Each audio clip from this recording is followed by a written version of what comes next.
Aprovechamos este tiempo para hablar de libros, de un libro que yo no sé si está, bueno, sí está muy de actualidad. La tentación totalitaria, que esta es la que tenemos a los políticos actuales pues muy cerca de ella, de Almudena Negro y de Jorge Vilches, a los cuales les saludo ya, que los tenemos aquí a través de este portal de Zoom para poder charlar sobre su libro, que aquí lo tengo, debe ser de los primeros en haberlo recibido porque está recién sacado casi del horno. Almudena, Jorge, ¿cómo estamos? Hola, Juan Antonio, pues encantada de estar contigo, como siempre. Estamos muy bien, Tirado, perfectamente, muchas gracias. Oye, ¿cómo surge la idea de escribir este libro de forma conjunta y por qué hablamos del totalitarismo en unos tiempos en los que estamos de tanta inestabilidad política? Bueno, en realidad este es nuestro segundo libro conjunto, que publicamos el primero en 2017 contra la socialdemocracia en Deusto, y Almudena y yo compartimos muchas de las preocupaciones políticas, no todas las conclusiones, porque no somos exactamente iguales, pero sí compartimos una interpretación. Entonces vimos que la formación del gobierno socialcomunista nos introducía en una deriva muy peligrosa para el fin de la democracia, fundamentalmente porque hay una esencia totalitaria tanto en los socialistas como en los comunistas que se estaba llevando a la práctica. Habían cambiado el eje del consenso político hacia los que quieren romper el orden constitucional y establecido políticas que en realidad lo que hacen es disminuir la democracia liberal, que no se trata solamente de votar, sino fundamentalmente de garantizar los derechos individuales. A partir de esa preocupación que compartimos, nos pusimos a escribir el libro. Bueno, además es que coincide, decidimos sentarnos a escribir el libro, llevábamos ya tiempo viendo la deriva autoritaria, ¿no? El giro autoritario del gobierno de Pedro Sánchez y Pablo Iglesias, pero coincide con la pandemia de la COVID. Coincide con la pandemia de la COVID y es durante el confinamiento cuando tomamos la decisión, nos vamos a poner a escribirlo porque empezamos a ver cómo el gobierno empieza a aprovechar el miedo, la incertidumbre que se genera por el virus para tomar medidas que dan un giro autoritario. Por ejemplo, por ponerte un ejemplo, como cuando en pleno estado de alarma aprovechan ese estado de alarma para cambiar la ley de educación. Pues empezamos a detectar todos estos síntomas y dijimos, oye, vamos a plasmarlo en un libro para ver que la gente lo vea como lo vemos nosotros, ¿no? Que estamos ante un gobierno que ha dado un giro autoritario, pero lo peor es que en él, y además no distinguimos entre Pedro Sánchez y Pablo Iglesias, lo que hay es una verdadera pulsión totalitaria. España está en estos momentos, yo creo que en una de las situaciones de mayor riesgo, desde luego, de los últimos 40 años. Además pensamos, como Hannah Arendt, que la lucha contra el totalitarismo comienza con la responsabilidad individual y nuestra responsabilidad, porque el libro no nos va a hacer millonarios, nuestra responsabilidad era intentar contar a los españoles el peligro y el riesgo que corre nuestra democracia. Sí, pero no solo, obviamente, se podría aplicar a España. Esto se podría aplicar ahora mismo a cualquier país del mundo porque estamos pasando unas situaciones muy similares en muchos sitios y la tentación vive arriba, ¿no? A ver, por supuesto, todas las sociedades libres siempre están sometidas a estas fuerzas totalitarias. En Europa, la irrupción de los populismos antieuropeístas es claro ejemplo de ello, pero yo no conozco un país europeo en el que la cosa esté llegando tan lejos como está sucediendo en España, donde tenemos un vicepresidente comunista que le está marcando la agenda política al partido sanchista.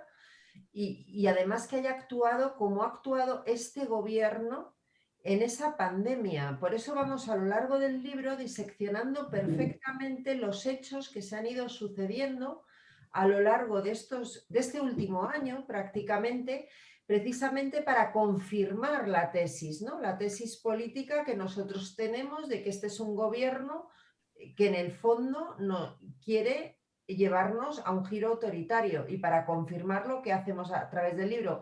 Pues diseccionar hechos para confirmar la teoría. Y además, me voy a centrar en un párrafo que encontré que me llamó mucho la atención. Decís textualmente, a mediados de marzo de 2020, cuando Madrid luchaba por evitar el colapso de su sistema sanitario y las imágenes de unos servicios de urgencias abarrotados inundaban las redes sociales, saltaba la noticia de que la Torre 4 del Hospital Infanta Sofía permanecía cerrada. A su difusión contribuyeron notablemente la Anestesia y diputada de Más Madrid, anestesista. Anestesiada está, pero es anestesista. Me juega mala pasada la vista ya en la distancia. Diputada de Más Madrid, Mónica García, y el profesor de Ciencias Políticas de la Universidad Complutense de Madrid y fundador de Podemos, Juan Carlos Monedero. Este último arremetía contra Isabel Díaz Ayuso y el Partido Popular en Twitter el 20 de marzo, afirmando que habían cerrado camas y habitaciones en la pública para medicalizar hoteles de sus amigos y derivar pacientes a la privada. O sea, se han estado utilizando momentos reales para manipularlos a su conveniencia. Quiero decir, en la realidad es que estaba cerrada aquella torre. Otra cosa es por qué estuviera cerrada, lógicamente. Claro, por supuesto, los totalitarios necesitan crear una sensación de miedo en la población, una sensación de situación extrema, y para ello han utilizado siempre, y utilizan los nuevos totalitarios, la mentira, lo que ahora podríamos llamar fake news o desinformación.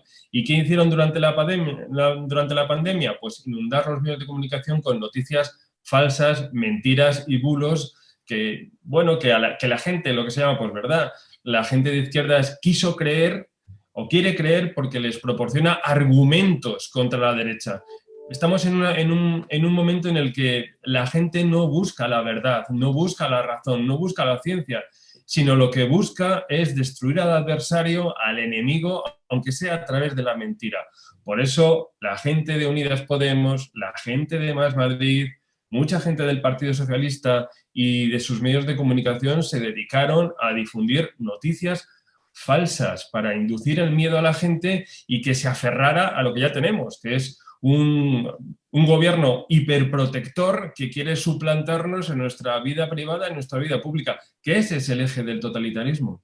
Además hay un capítulo que lo tituláis de forma perfecta, que incluso ha llegado a nuestros días, que es el Comité de Espectros. En vez de expertos, claro, porque eran espectros porque no existían, nunca existió ese comité famoso, ¿no? Pero fíjate, esto no es nada baladí. Ese comité de espectros impidió de fantasmas en los meses de abril y mayo a Madrid pasar a la fase 1, mientras se abría la mano en otras comunidades y ya la gente podía empezar a salir a la calle. En Madrid un comité inexistente denegó ese pase a Madrid.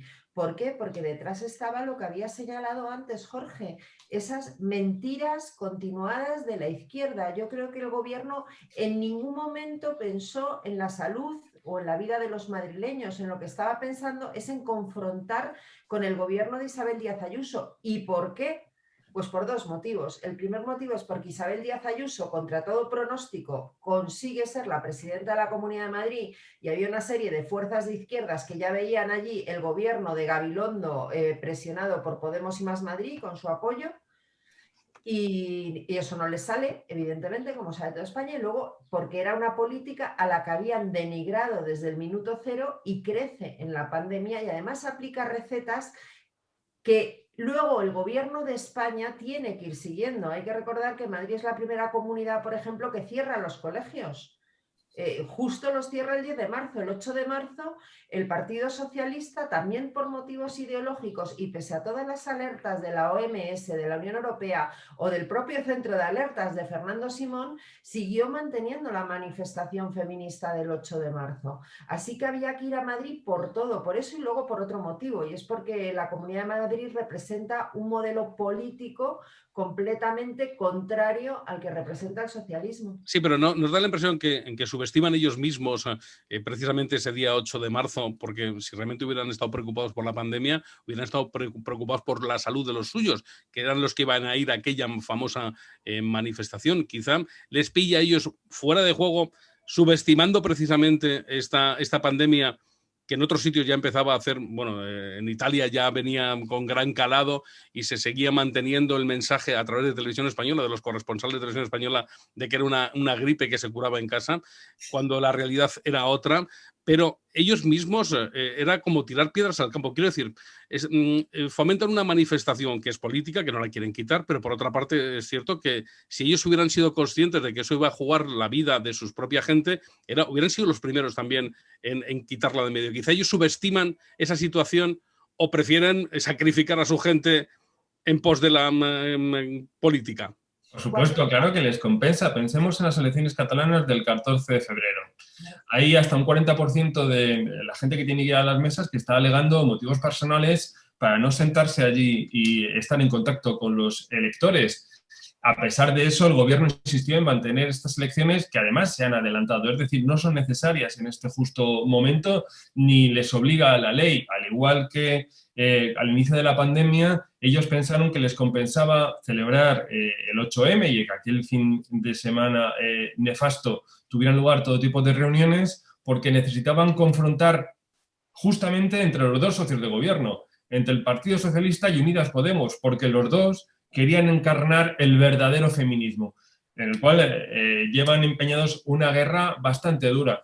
Por supuesto que a los socialistas les compensa ese deterioro humano. De hecho, han estado mintiendo durante toda la pandemia con el número de muertos. No hemos visto a Pedro Sánchez en ningún hospital. Se presentó en La Paz cuando la presidenta Ayuso salió de Madrid porque no se atrevía a salir una foto con ella, y Pablo Iglesias no ha visitado ninguna residencia de ancianos. ¿Repercusión, al menos en las encuestas electorales? Ninguna. Es decir, acertaron. El electorado de izquierdas no castiga la mentira y no castiga la negligencia, porque lo que quiere es que gobiernen los suyos para que no gobierne la derecha. Es decir, lo hicieron para sus propios intereses, bien. Para los intereses de España, mal. Desde vuestro punto de vista, ¿qué culpabilidad tiene en este caso Franco, que es al que bueno, acaba en la Audiencia Nacional y que sale y lo saca más o menos bien la historia, porque nadie le condena por ese acontecimiento famoso del 8 de marzo? Pero es que una cosa es la verdad jurídica y otra cosa es la verdad de la calle o la verdad ¿O qué culpa tiene Franco?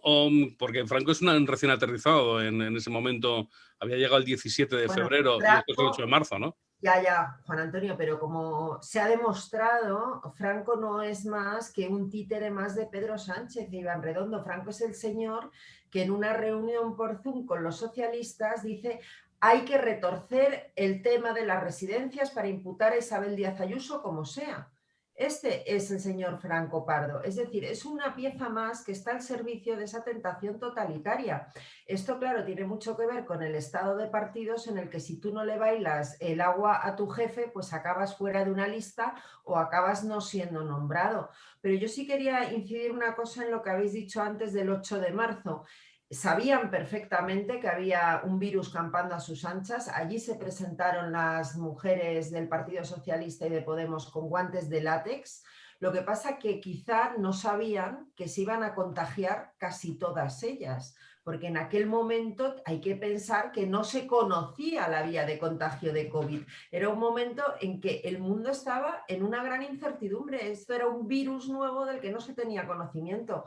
Aún así, ponen en riesgo la vida de toda la gente que asiste y la suya propia.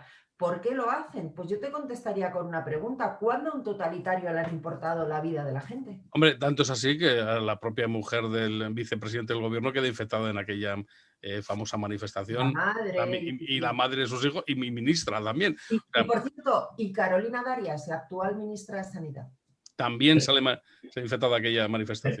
Pero no solo eso, sino ¿quién se presenta como candidato en Cataluña? Salvador Illa, el negligente responsable de todos los efectos de la COVID-19. Y es más, hasta la campaña electoral que han programado desde Moncloa, que ha programado Iván Redondo, habla de ella como El Salvador, haciendo un juego de palabras con su nombre de pila, lo cual, no sé, me parece un insulto a la inteligencia, pero lo sorprendente es que, o no, es que cale. Es decir, con casi 100.000 muertos, con la negligencia que hubo desde el principio en la compra de material, con cómo ha tratado algunas comunidades autónomas, no tiene repercusión en las urnas. Pues, por supuesto, han acertado en su estrategia, que mueran españoles mientras nosotros ganemos en las urnas.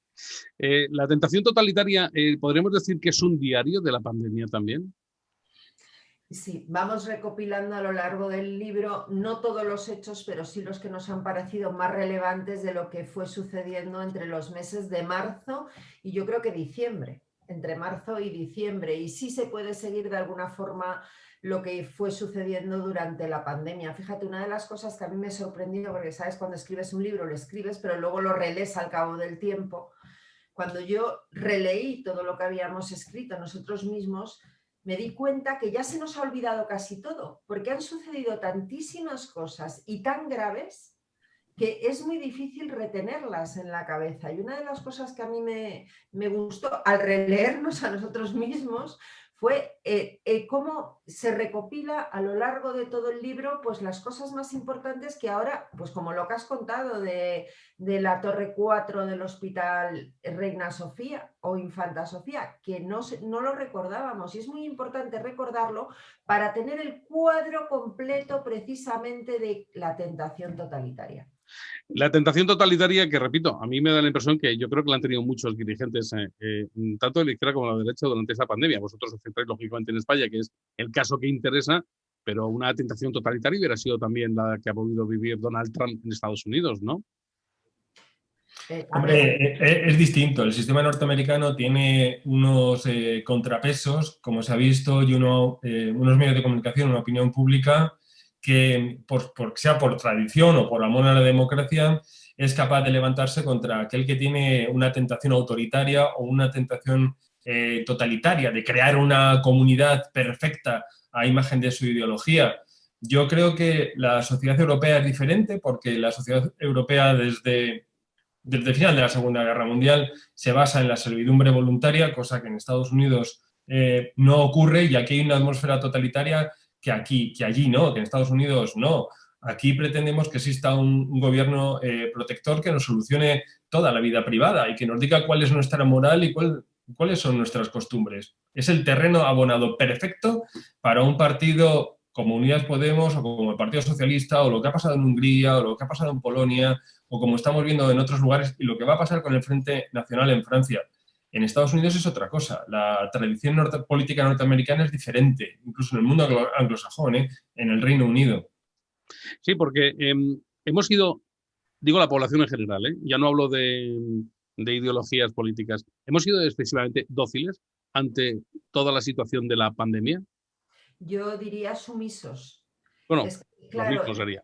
El problema que hay en Europa, pero y en España muchísimo, es que la sociedad en estos momentos es una sociedad muy infantilizada, que además quiere vivir de papá Estado y que en momentos de zozobra, en lugar de creer en el esfuerzo individual, en el mérito, en la creatividad de las personas, lo que vuelve sus ojos hacia el Estado para que le proteja. Mira, yo leí hace poco una encuesta que se había hecho, creo que era Heritage quien la había hecho, no lo recuerdo. El BBVA, la Fundación BBVA Research, España es el país más anticapitalista de toda Europa. Más del 50% de nuestros jóvenes de mayor lo que quieren es ser funcionarios, apenas un 10% quiere ser emprendedores. Es que eso es lo que a través de la hegemonía cultural de la izquierda durante décadas se ha ido imbuyendo en la mentalidad de los españoles. Y digo décadas porque quiero recordar que venimos de una dictadura que era exactamente igual de paternalista que lo es el señor Pablo Iglesias. En ese sentido, en España carecemos de esa tradición democrática, ¿no?, que decía Jorge ahora mismo en relación con Estados Unidos e incluso con la que pueden tener otros países europeos a los que la democracia llegó antes, y además en lo que la izquierda dio un viraje y dejó de ser socialista para ser socialdemócrata.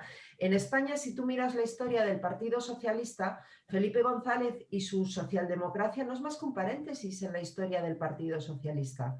Luego ya llegaron Zapatero y Sánchez y volvieron a lo que es el Partido Socialista, que entronca la legitimidad democrática con la Segunda República, y en esas estamos. Jorge, ¿qué le diríamos al que quisiese comprar ahora mismo La tentación totalitaria?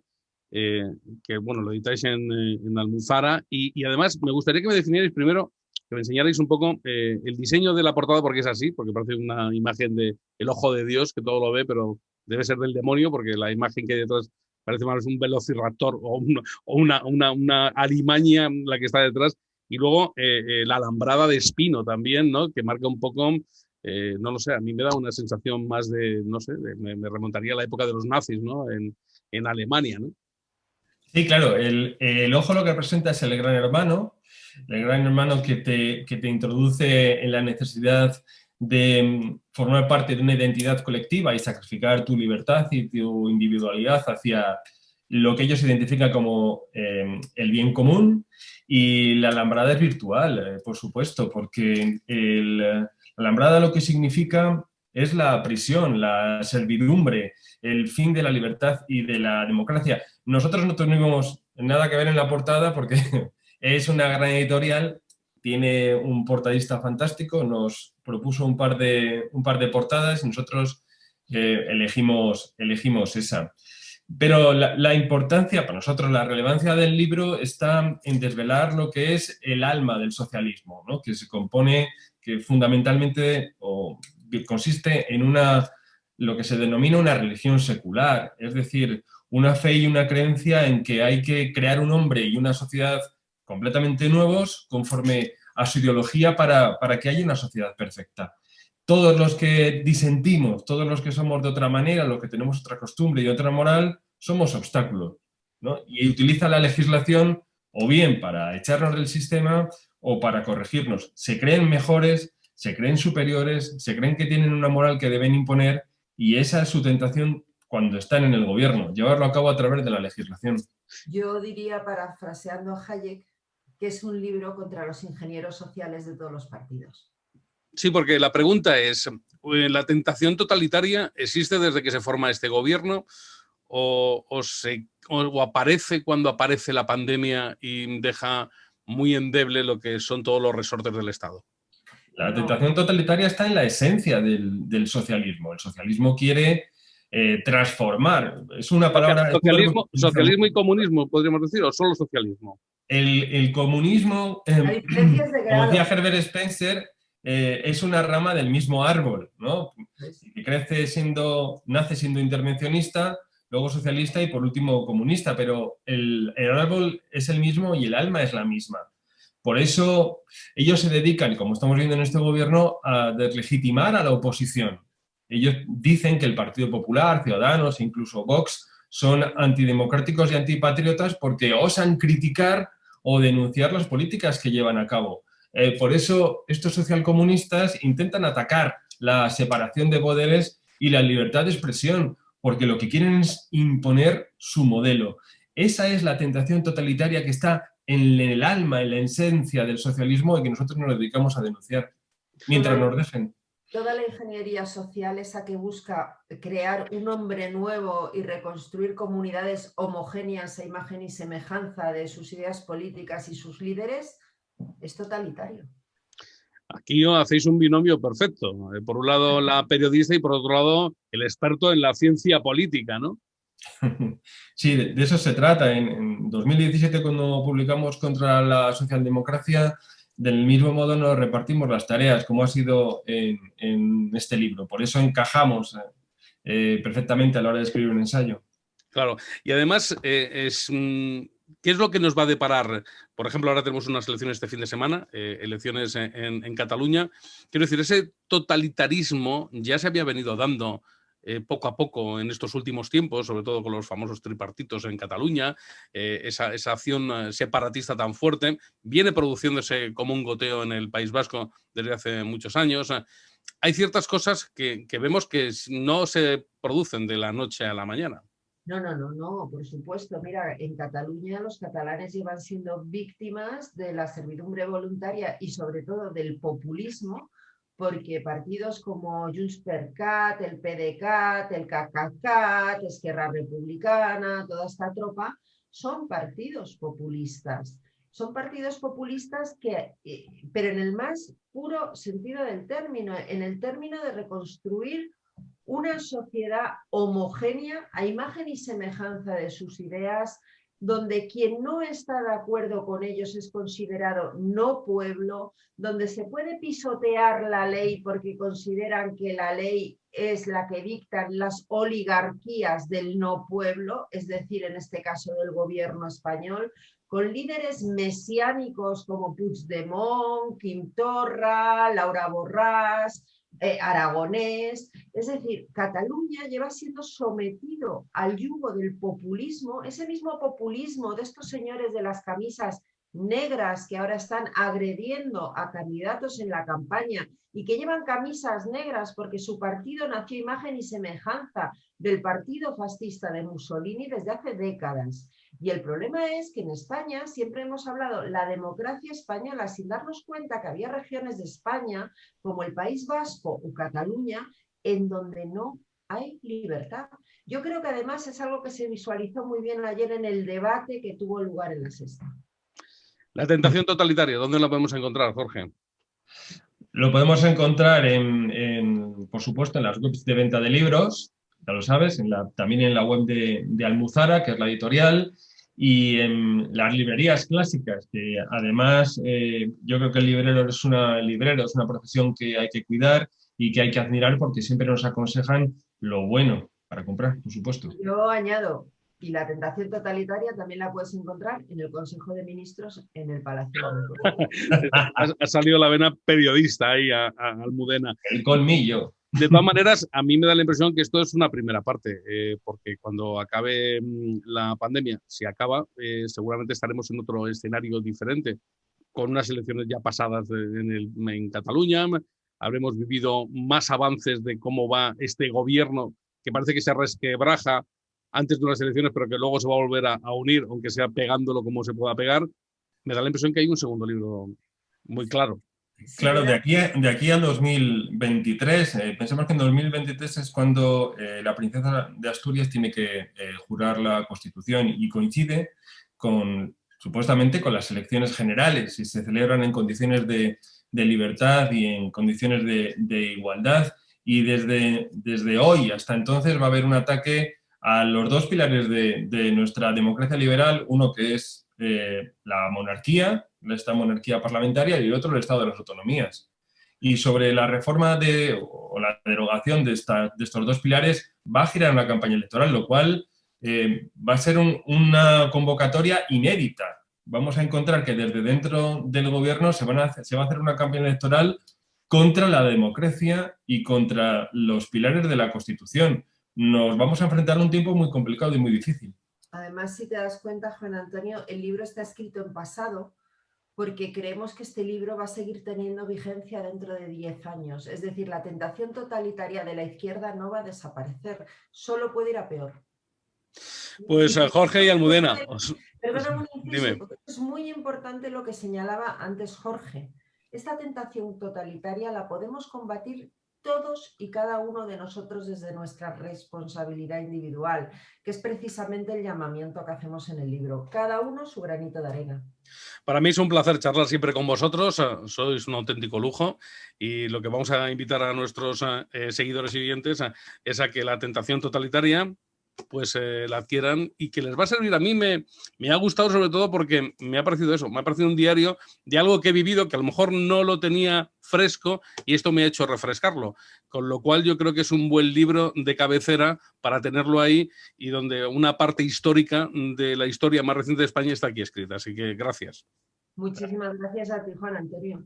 Gracias a ti, por supuesto. Un placer, como siempre, tenernos a los dos y muchísima suerte. Ahora hay que vender muchos libros. Gracias, un abrazo. Un abrazo fuerte, hasta luego y gracias.